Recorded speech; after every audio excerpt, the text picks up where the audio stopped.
కల్తీ మద్యాన్ని తాగటం వల్ల అనేక మంది ప్రాణాలు కోల్పోయారు.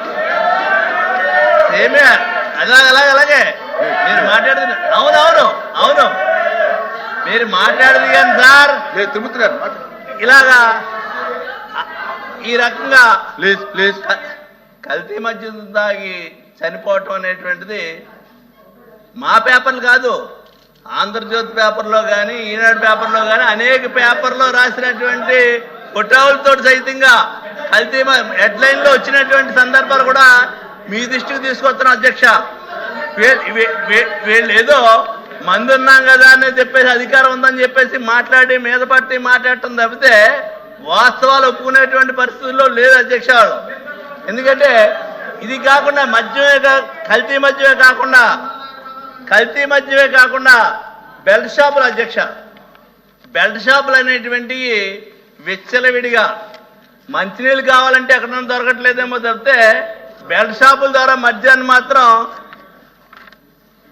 తెలుగుదేశం పార్టీ నాయకులు లేకపోతే తెలుగుదేశం పార్టీకి సంబంధించినటువంటి కార్యకర్తలకే ఉపాధి పథకం కింద పనిచేస్తుంది అధ్యక్ష. ఈ బెల్ట్ షాప్ విధానం అనేటువంటిది ఉపాధి పథకం కింద దీన్ని ఉపయోగిస్తున్నారు అధ్యక్ష. సరే ఈ నువ్వు ఎలక్షన్లో కష్టపడ్డావు కదా, ఈ 2 షాపులు నువ్వు తీసుకో, ఈ 4 షాపులు నువ్వు తీసుకో అని చెప్పేసి వేలం పాటలు పెట్టి అమ్ముతున్నటువంటి విధానాన్ని మేము తగ్గిస్తున్నాం బెల్ట్ షాపులు అని చెప్పారు. ఎక్కడ తగ్గించారు? ఇదే శాసనసభలో గౌరవ ముఖ్యమంత్రి గారు మాట్లాడుతూ బెల్ట్ షాపులు అనేటువంటి ఎక్కడ ఉండటానికి వీల్లేదు, బెల్ట్ షాపు అనేటువంటి ఎక్కడ ఉంటే బెండ్ తీస్తామని చెప్పారు. ఎంతమంది బెండ్ తీశారని అడుగుతున్నాను అధ్యక్ష మీ ద్వారా గౌరవ ముఖ్యమంత్రి గారిని. బెల్ట్ షాపులు ప్రతి గ్రామంలో లేకుండా చేస్తామని చెప్పింది వీళ్ళే. అలాంటిది సుమారుగా 43,000 పైచులకు బెల్ట్ షాపులు ఉన్నాయంటే ప్రతి గ్రామంలో మినిమం 8 నుంచి 15 వరకు ఉన్నాయి అధ్యక్ష. మంత్రి గారు వస్తే మా జిల్లాలోనే చూస్తారు, అనంతపురం జిల్లాలో ప్రతి దగ్గర బెల్ట్ షాపులు ఎక్కడ లేవనేది మనం ఆశ్చర్యపడాల్సిన విషయమే. కానీ విపరీతంగా పల్లెల్లో తాగి ఎంతో మంది చనిపోతున్నారు అధ్యక్ష.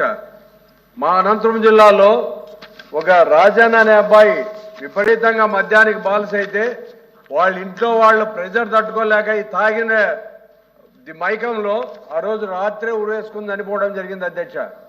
అలాగే భాష అని సోమందపల్లిలో ఆ అబ్బాయి కూడా మితిమీరి తాగి ఇంటికి వచ్చి చనిపోవడం జరిగింది. అంటే ఈరోజు మీరు చేస్తున్న ప్రతి కార్యక్రమం కూడా ప్రజల్ని ఇబ్బంది పెట్టడానికి చేస్తున్నారా? మీరు ప్రజల ఆరోగ్యం గురించి ఆలోచన చేసే పరిస్థితి లేదా? ఇంతకు ముందు బడి పక్కన కానీ గుడి పక్కన కానీ ఈ షాపులు ఉండే పరిస్థితి లేదు అధ్యక్ష. అట్లాంటిది ఇప్పుడు బడి లేదు, గుడి లేదు, ఇళ్ల మధ్యన విపరీతంగా ఎక్కడో దూరం పెట్టేవాళ్ళు అది కూడా లేకుండా ఇళ్ల మధ్యలో పెడుతున్నారు, గుడి పక్కన పెడుతున్నారు, బడి పక్కన పెడుతున్నారు.